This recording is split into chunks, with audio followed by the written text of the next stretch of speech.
आप सभी का मंगल हो। नमस्कार। सुबह का जो भी पाठ पूजा हवन आदि करके मेरे मन में एक विचार आया और जो विचारा श्रीमद् भागवत महापुराण में पढ़े रोज पढ़ता हूँ। रिपीट रिपीट चल रहा है, बार बार आराम से जितना मैं पढ़ सकता हूँ एक एक चैप्टर रोज पढ़ता हूँ। उसी से डोंगरे महाराज जी की है श्रीमद् भागवत महापुराण। थोड़ा और सरल है, गीता प्रेस में तो है ही सरल, उसका भी और सरल लिखा। ठीक है ना।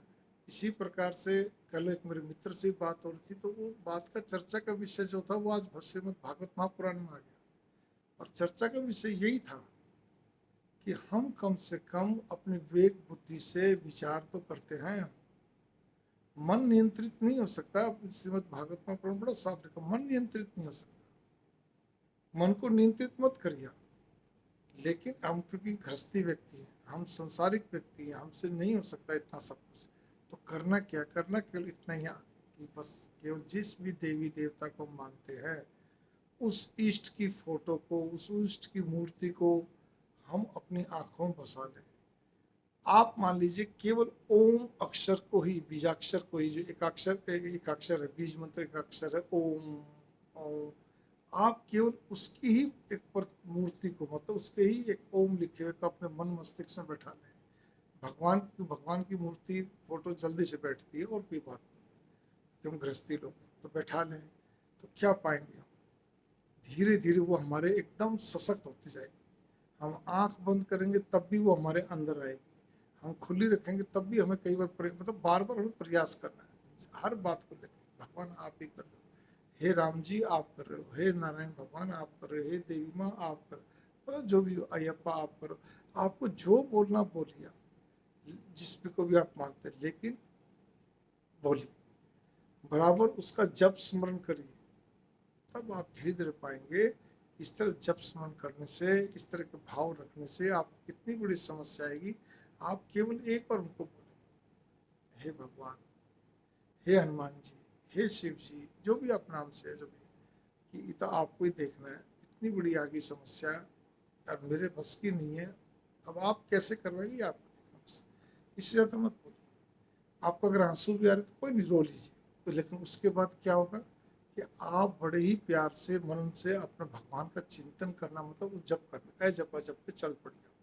उठते बैठते खाते पीते इधर से उधर आते जाते, कहीं भी आप कुछ भी जा रहे कर रहे, ड्राइविंग कर रहे, जाप करते चले। मैं उस शास्त्रों की बात बता रहा हूँ आज जो आया उसके अंदर। तो आप, कितना गजब की चीज़ है। आज दसम स्कंद के अंदर अघासुर वध का जो चल रहा था उसके अंदर बड़ा बढ़िया प्रकरण चल रहा है। तो डोंगरे महाराज जी ने और भी सरल कर दिया।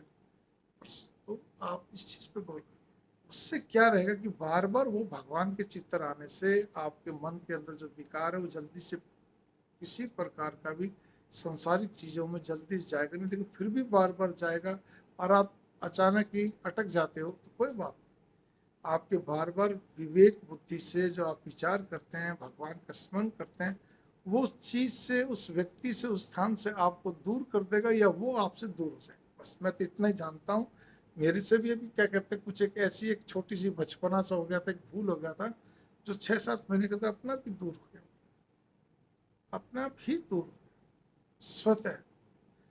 कोई कोई किसी ने कुछ नहीं कहा, कोई कुछ नहीं था, स्वतः।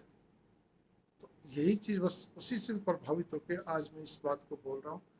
केवल ये सारी चीज़ें मेरे पास जवाब मिल गया। हालांकि मैं समझता तो फिर भी अच्छे ढंग से सॉलिड तरीके से, केवल और केवल भगवान का बार बार स्मरण करना, बार बार क्या कहते हैं उनसे अपनी प्रार्थना करना, बार बार उनके चेहरे को याद रखना। भगवान फिर अपना क्यों नहीं आपका ध्यान रखेगा। ठीक है ना। यही भक्ति जो है, इस चीज़ को भक्ति बोलते हैं। यही भक्ति धीरे बढ़ते बढ़ते बढ़ते इतनी हो जाती है, आपको कोई स्पेशल कोई ध्यान का कहते हैं करना या हठ योग करना या कुछ करने कोई जरूरत ही नहीं पड़ेगी। और मैं कम से कम उन ऑफिशियल, जो गवर्नमेंट ऑफिशियल उम्र होती है रिटायरमेंट की, उन व्यक्तियों से कहना चाहता हूँ जो आर्थिक तौर पर सक्षम होते हैं। आर्थिक तौर पर सक्षमता का अर्थ इतना ही, कोई अरबपति खरबपति वाली बात नहीं, जिनके पास इतनी व्यवस्था है कि जो अपना घर का काम, मतलब अपना कोई दिक्कत नहीं आती किसी भी कार्य में, कोई भी चीज़ में ना, उस हिसाब से बच्चे भी सब सेट है, सारी चीज़ ठीक है। तो बस, तो मैं यही कहता हूँ, आप जब भले ही काम कर रहे हैं, कुछ भी कर रहे हैं, लेकिन अपना साथ साथ में बच्चे खिला रहे हैं, काम से जा रहे हैं इधर से उधर, लेकिन उसका चिंतन, उसी का स्वरूप को ध्यान में जरूर रखें। तो आपके आने वाली संतान है, आपके वंशज हैं, आपके पोते पोती दोहिता दोती और बच्चे जो है परिवार को आपकी क्या कहते हैं जब का पॉजिटिविटी जो है इलेक्ट्रॉन प्रोटॉन न्यूट्रॉन वो सब आपके परिवार पे पड़ेगा। आप स्त्री हैं, गृहिणी हैं, आप क्या कहते हैं जो खाना बनाते हैं वो सारा खाने में आपका वो इलेक्ट्रॉन प्रोटॉन न्यूट्रॉन पॉजिटिव जो है भगवान का वो सब उसमें जाएगा। वो तो वो सारे जब जब सब खाएंगे तो सबके विचारों में पॉजिटिविटी धीरे धीरे जाएगी। ये चीज़ें हमें गौर करनी चाहिए, इससे आपको लाभ मिलेगा, बढ़िया रहेगा। मेरे को आज जो समझा मैंने वो बताया जो मेरे को उतर भी चुका है। इसीलिए मंगल कामना, नमस्कार।